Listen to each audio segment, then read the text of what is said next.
السلام علیکم and welcome to inside ڈوگماز۔ آج ہم نے ایک ایسے فعل کے بارے میں بات کرنی ہے جس کو ہمارے مذہب کے اندر سخت ناپسندیدہ قرار دیا گیا ہے، اور وہ ایسا فعل ہے جس کو اگر ہم اپنے معاشرتی طور پہ دیکھیں، مذہبی طور پہ دیکھیں تو یقیناً ہمیں اندازہ ہوگا کہ وہ ہم بآسانی اسے اپنا رہے ہیں، اسے اختیار کر رہے ہیں، اور ہمیں اس چیز کا اندازہ بھی نہیں ہے کہ ہم لوگ کس طرف جا رہے ہیں۔ اور وہ عمل ہے، وہ فعل ہے مشابہت اختیار کرنا، سملیرٹی پیدا کرنا، مماثلت پیدا کرنا۔ اللہ کے نبی کریم صلی اللہ علیہ وسلم نے تشبیہ یا مشابہت اختیار کرنے کے متعلق جو فرمایا ہے وہ یہ ہے کہ جو شخص کسی قوم سے مشابہت اختیار کرے گا وہ انہی میں سے ہوگا۔ یہ ابو داؤد کی حدیث ہے، حدیث نمبر 4031 ہے۔ دوسری حدیث میں فرمایا کہ جو مرد کسی عورت کی مشابہت اختیار کرے گا تو جو عورت کسی مرد کی مشابہت اختیار کرے گی اس پر لعنت فرمائی ہے۔ یہ بھی ابو داؤد کی حدیث ہے، 4097 اس کا ریفرنس نمبر ہے۔ اب اس کا مطلب یہ ہے کہ مشابہت اختیار کرنا اللہ تعالیٰ کے نزدیک، اللہ کے نبی کے نزدیک سخت ناپسندیدہ عمل ہے۔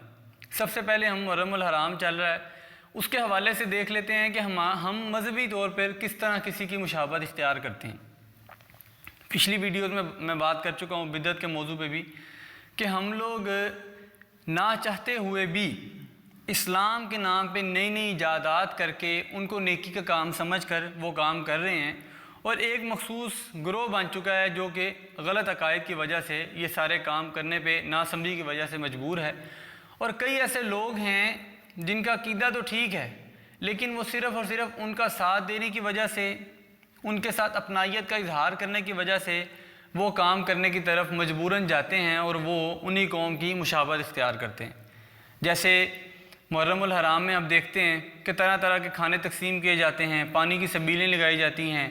مختلف رنگوں کے کپڑے پہنے جاتے ہیں، اور کئی لوگ ان کو دیکھ کے دیکھا دیکھی وہ کام کرتے ہیں۔ تو ان لوگوں کے لیے میں نے حدیث پہلے بیان کر دی کہ قیامت والے دن انہی کے ساتھ ان لوگوں کو اٹھایا جائے گا۔ پھر اگر ہم معاشرتی طور پہ دیکھیں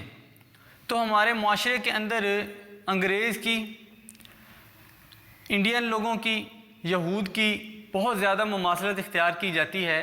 کہ ہم لوگ کوئی کسر نہیں چھوڑتے کہ ہم ان کی نقالی کر لیں۔ جو انداز انہوں نے رہن سہن کا اپنایا ہے ان کو ہی ہم اپنی زندگی میں اپنانے کی کوشش کریں گے، جو لباس وہ پہن رہے ہیں ہم اس کو پہننے کی کوشش کریں گے، جو بالوں کی کٹنگ کا انداز، جو چہرے کو تراشنے کا انداز، جو بولنے کا انداز، جو سیکھنے کا انداز، جب تک وہ انداز ہم اپنی زندگی میں اپنا نہ لیں ہم سمجھتے ہیں کہ ہم لوگ ترقی کی راہ پہ گامزن نہیں ہیں۔ اسی طرح ہم لوگ اگر اس کو چھوٹی چھوٹی چیزوں کو اپنی زندگی میں لاتے ہوئے ان کو دور کریں، ان چیزوں کو سیکھتے ہوئے ان سے دور ہٹیں، تو کیا ہم لوگ اپنے آپ کو کامیابی کی راہ پہ چلنا نہیں گوارا سمجھتے؟ اگر دیکھیں مشابہت اختیار کرنا اتنا زور دیا گیا ہے کہ اس کو اختیار نہ کیا جائے، تو اگر آٹومیٹیکلی مشابہت اختیار ہو جائے تو اس کے اندر بھی دین کی کیا رائے ہے وہ بھی ہم دیکھ لیتے ہیں۔ نبی کریم صلی اللہ علیہ وسلم جب مدینہ گئے تو وہاں جا کے انہوں نے دیکھا کہ یہود و نصارہ جو ہیں وہ یوم عاشور یعنی 10 محرم کا روزہ رکھتے ہیں۔ تو اللہ کے نبی کریم صلی اللہ علیہ وسلم نے ان سے پوچھا کہ تم لوگ اس دن کا روزہ کیوں رکھتے ہو؟ تو انہوں نے فرمایا کہ اللہ تعالیٰ نے موسیٰ علیہ السلام کو اس دن فرعون پہ غلبہ عطا کیا تھا۔ تو پھر اللہ کے نبی صلی اللہ علیہ وسلم نے فرمایا کہ پھر ہم تو ان کے مقابلے میں یعنی یہود و نصارہ کے مقابلے میں ان سے زیادہ کے حقدار ہیں۔ تو پھر مسلمانوں ان کو حکم دیا کہ تم بھی اسی دن کا روزہ رکھو۔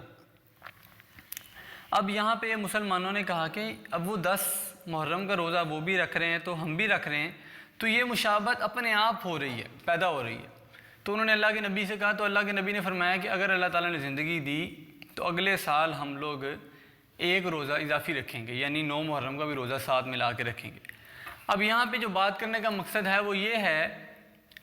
کہ 10 محرم کا روزہ رکھنے کی جو نیکی کا کام ہے، مشابہت اختیار ہو رہی تھی، اپنے آپ اختیار ہو رہی تھی، اس کو کوئی اپنا نہیں رہا تھا، لیکن اس کو بھی مسلمانوں نے سخت ناپسند کیا کہ ہم لوگ ان کے ساتھ کسی طرح ایک ہی راستے پہ نہ چلنے لگ جائیں۔ انہوں نے اللہ کے نبی سے کہا اور وہ نیکی کے کام میں بھی انہوں نے تبدیلی کر لی، یعنی ایک روزے کو اضافی اپنی زندگی میں لے آئے۔ تو یہاں سوچنے کی بات یہ ہے کہ کہیں ہم لوگ غیر مسلموں کی نقالی کرتے ہوئے، غلط عقائد پہ چلتے ہوئے کہیں ناکامی کی طرف نہ بڑھ جائیں اور اللہ تعالیٰ کی نظروں میں بھی ناپسندیدہ ہو جائیں اور قیامت والے دن بھی ہم لوگ کامیاب نہ ہوں۔ تو میری اللہ تعالیٰ سے دعا ہے کہ اللہ تعالیٰ ہمیں صحیح راستے کو سیکھنے، سمجھنے اور اس پہ عمل کرنے کی توفیق عطا فرمائے۔ اسی دعا کے ساتھ میں آپ سے اجازت چاہوں گا، ہمیں اجازت دیجیے، اللہ نگہبان۔